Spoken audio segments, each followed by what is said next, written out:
This is the kind of energy which can be a base for a whole spiritual revolution which can go through the country or through the world.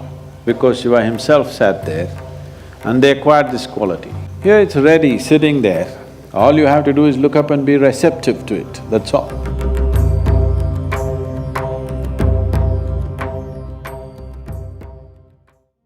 When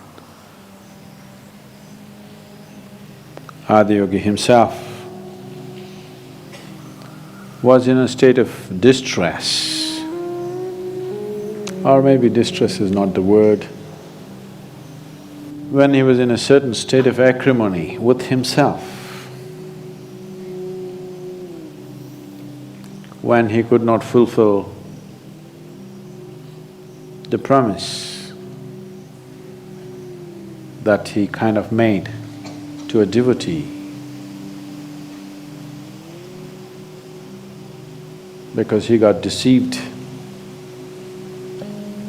by some other forces. He was disappointed and angry with himself, in a certain state of despondent. In that state, he came and sat here. Probably most of you know the story about why he became like this. So to put it very simply, a South Indian woman, South, the very tip of the subcontinent, which is today, for a long time it's been known as Nagarkoil, which means the serpent temple. Today the very tip is known as the Kanyakumari, where the three oceans meet and merge. So really down south, a woman devotee expressed her love for him and said, she set a date for him. No, she was not having a date with him, she set a date for him. That by this day's sunrise, if you do not appear and marry me, I will shed my body.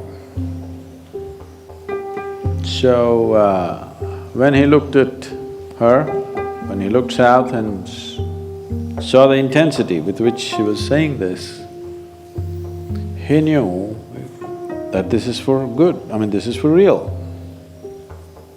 That she's actually going to leave her body if he does not make it. So he started his journey from the upper regions of Himalayas down south. So, he's just trying to meet the deadline, but there are any number of people who don't want him to marry a South Indian woman. So, they put various types of obstacles in his way, but he ignored all that and he came on. When he came very close to this place, when he was just 22 kilometers away, what they did was, they put up a huge heap of camphor and lit it far away. In the early morning, mist, when there is mist, every particle of water in the air acts like a magnifying glass, and it just blew up in such a big way that it actually looked like a sunrise. Then they told him, sun has come up, she would have left her body anyway, what are you going there for? He was just 22 kilometers away from that place. Then he saw the whole place being lit up by the sunrise, which was actually a camphor hill that they lit. He felt totally dejected with himself that he couldn't make it in time, and he turned back. So that place today is known as the Suchindran. And he walked up this way, went up this mountain and sat there, despondent, angry, in a state of self-acrimony. He did not sit there blissfully. He sat there very intense, angry, not with someone else, for his own failure. So because he sat here in that condition, which is rare, the place acquired a completely different kind of intensity, a completely different kind of quality about itself, and it bred a whole series of yogis who went to do sadhana there because Shiva himself sat there, and they acquired this quality. They walked with the same rage and intensity, not rage about anybody, simply angry, not about anything. So, a whole series of yogis came from that.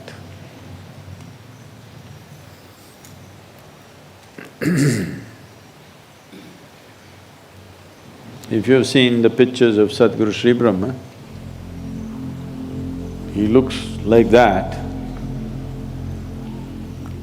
That Veerappan would look like a kindergarten child. Veerappan will really look innocent and baby-faced. That's how fierce he looks, for no reason. He simply walked in anger all the time, not about anybody. Extremely compassionate, but just angry. So this was not the first one, the whole series of them like this, because they got their push from the energy at the peak of this mountain. And they acquired this. For them,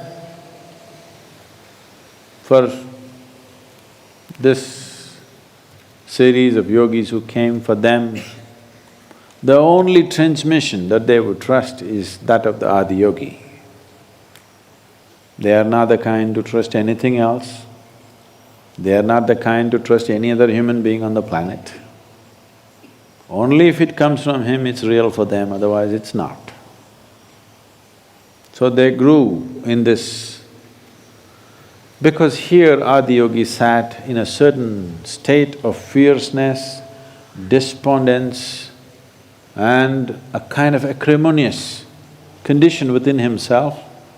The very peak acquired that quality, divine, but in a different way. They became that kind. You don't know how much it's taken to culture this one, to civilize this one, to make it look… I know I still don't look civilized, but I'm at least… if you don't see my face, I'm sounding civilized, haven't I?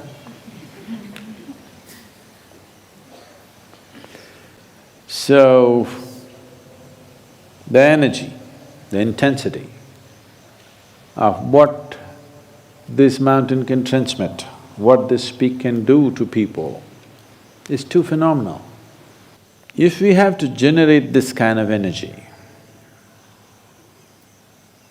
enormous amount of work has to be done, enormous. Here it's ready, sitting there. All you have to do is just look up and say Shiva. All you have to do is look up and be receptive to it, that's all.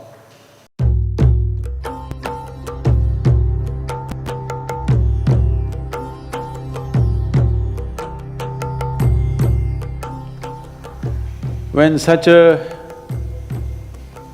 energy basis is available, this is the kind of energy which can be a base for a whole spiritual revolution which can go through the country or through the world. This is not an exhaustible kind, it's an inexhaustible kind. It's not something that'll run out.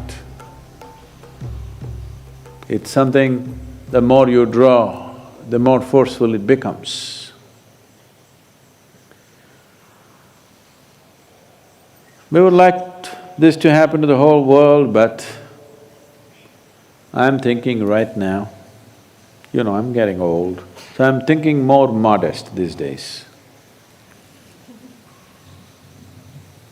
I'm thinking at least people who happen to be born in Tamil Nadu should not spend their life without ever being in touch with this energy. This must happen at least for the 62 million people. We don't want to leave out the country, but I feel if it happens to whole of Tamil Nadu, Tamil people are very effervescent people. I'm sure they will make sure the rest of the country shakes with that energy too. If all of them get it. For me personally, the mountain is of great significance because my guru chose to leave his body there too. And I've still not dared to step into that space. I know where it is, but I still don't have the temerity to step upon his grave. So I'm staying away from it for now. So, this is a mountain of a temple. If you have to create that kind of energy, what it takes is not simple. It's not simple at all. It will be phenomenal work. So monumental, it's almost humanly impossible kind of work. But it's all done and kept ready, just in a natural form. If we don't make use of this would be very foolish, especially for the local population. It would be extremely stupid not to make use of this energy, because this can transform everything that human being is. And we can breed more angry yogis who are wonderful beings, but who don't have to pretend to be kind and gentle and compassionate. They're simply the way they are. They're just like the wild. They're like a tiger in the forest or a tusker that tramples through everything, but whatever he does is still useful.